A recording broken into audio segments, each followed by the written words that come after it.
And you had Parky Cullerton there too. Just county assessor, he was a Northside Irish. Yeah, but he really didn't have, he had strength in his own ward, but he wasn't, not compared to Keene. I don't Yeah. think. But he's always making a lot of noise, but you didn't see him in the city hall or the congressional floor leader, you know. Right. He wasn't any of those things, you know. So when Daley died, then you, Tom Donovan, and you talked, and Well, Tom Down and I, and my name Epidur, you talked to him? next week. Epidur, okay. And let me see, well, it must have been somebody else. But I don't remember if that was, or who it is. But, and we had, you know, we got to do what was, and so we got control of them since they're giving it away. You know, they got to do it. Make it, if they're going to take it, they got to be a hard effort, difficult effort. And that's how we got it. Then, let's see, they made Berlandic. Right. He was not a strong man. But he was what the mayor wanted. And he was there. And someone like a Keene, or who was really, you know, the Coffee Rebellion, that was Badouliak and 14th Ward. Burke, yeah. We were talking about the different politics of the time, and Richard J. Daley's politics. You were going to tell me a story about that. Well, this is really Richard M. There's something called the 43rd, the 42nd, 43rd, 44th Wards. It was a real liberal. Yeah, Lakefront Wars. Lakefront Wars, right. Yeah. And there's Korshak, you know that name? Yes. Korshak was the alderman of the 5th. Right. Hyde And- Park. Huh? In Hyde Park. Hyde Park, University of Chicago, right? Right. But Daley is Richard J. He always was friendly towards Korshak. And Korshak had a lot of support up there at the Lakefront Wards. Yes. And Daley just, you know, gave him lip service, but that's about all. Richard J. Daley went over there and lobbied the devil out of him. Richard M., you mean? Richard M., I'm sorry. Yeah, Richard M. Richard M. Daley, right. Yeah. And he had them all thinking he was a liberal. And what he did was to, like I said, I understood it when he was doing it, I didn't. But what he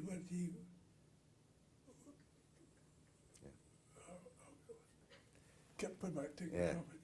You know, you don't like it. You don't like coffee? It was blocking your face. Oh, I was joking. Yeah. What was that? Or what he did on the Lakefront Wards, Richard M. Oh yeah, he went after them and got them, I'm telling you, and all the whole Fifth Ward, that whole University of Chicago area, he got them. And I was looking at this last time. I'm not out of the city or city politics. I'm out of this job I was Right. at the bank. And he did all of that and still did it. I didn't understand it then, I understand it now. Because he didn't want to bother with all the war commitment. So he got the people who were like-minded of him over in the Lakefront Wards, Right. but who wouldn't challenge him for being mayor, you know. Right. But he was going to do all of the good left-wing stuff that they proposed. And the same thing too would have been with Korshak, you know, something. Korshak. I don't know whether he didn't stay that long after Richard Daley. No. He was older. He lived on 57th Street. So I don't know whether they had, what kind of relationship they had, you know. Right. But he really got those, and up and further north, he got them too. Right. But don't forget, those are not the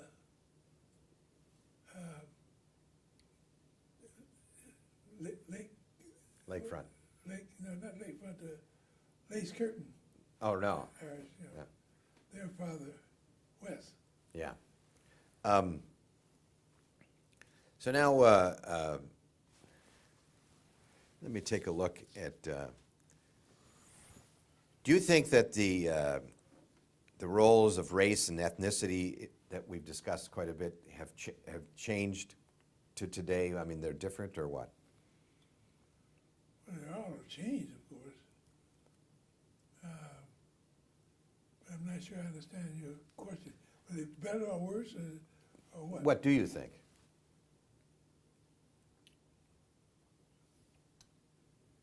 Under Richard J. Daley, it didn't make any difference what color you were, as long as you were 200 feet below him. Richard M. Daley was trying to dismiss them all in terms of the political organizations. Right. And as such, then, you know, they're just everybody.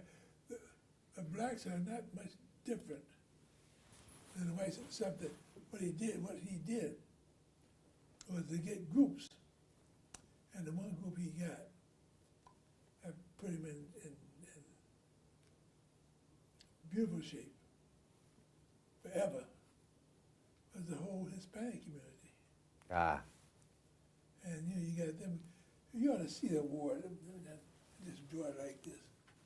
Here, draw it on the back of here.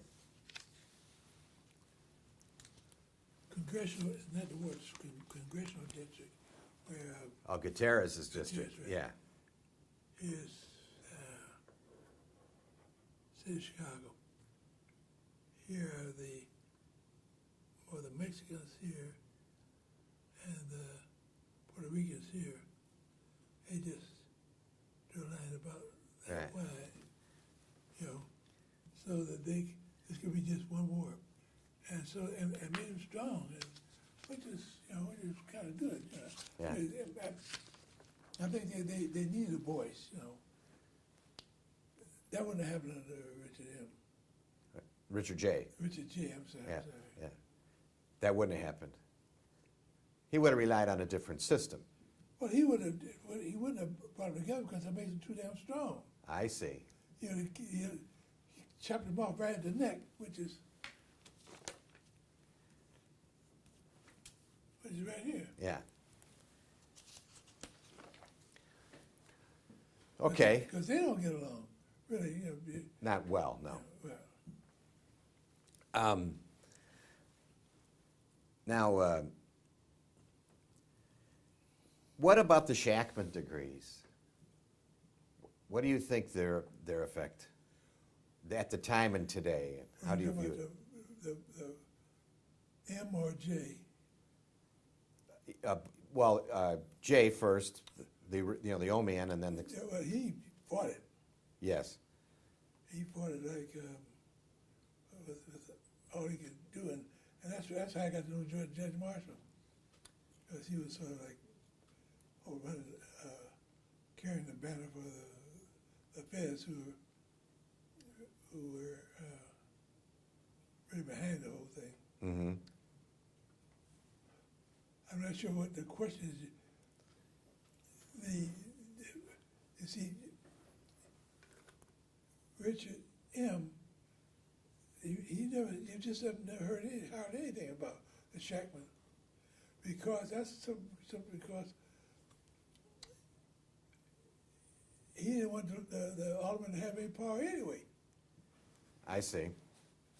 and so he would bring.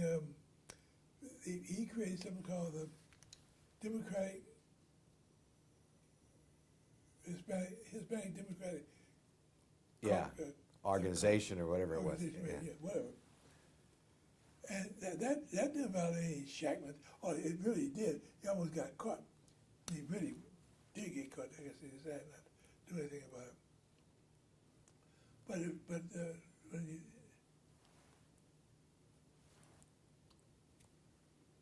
Shackman became a non-controversial point in Daley's administration. Richard Yeah. Richard M. Yeah. M. Daley's. Well, did you hear that? Did you talk to the mayor about Shackman at all? The original mayor, the first mayor, when it happened. You know, when they did you have conversations with him about that? Yeah, but not as a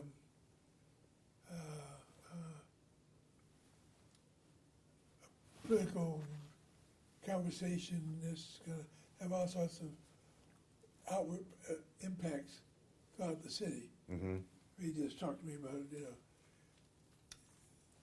two offices that he didn't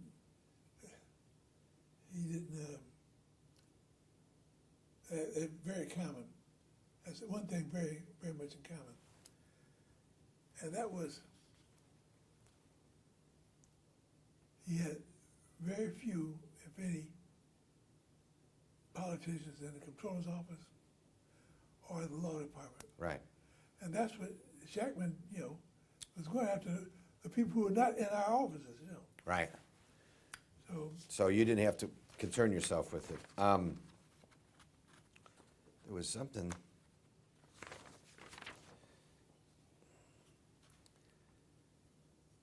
How did the mayor govern behind the scenes? I mean, did you have to figure out what he wanted, or did he tell you directly? Some people lead by sort of telling you kind of what they think and then expecting you to figure it out, and others are much more straightforward. well,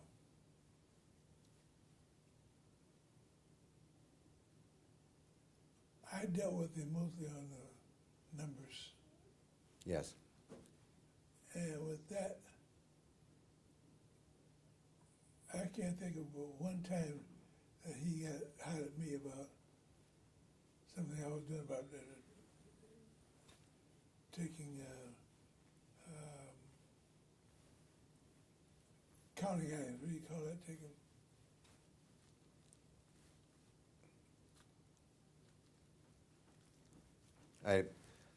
I'm not clear. inventory. Inventory, yeah, okay. Yeah. That's the only time he had ever really got involved in whatever I was doing, He got involved with the results of what I was doing, but not the process. Yes. Never the process. Right. So it was purely administrative and managing. It wasn't political. Yeah, yeah. I don't think there was ever anything political with him. With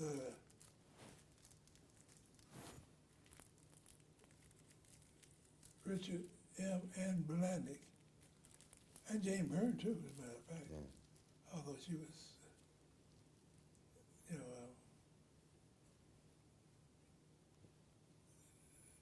distrusted. Well, she's a whole different project. Yeah. Yeah.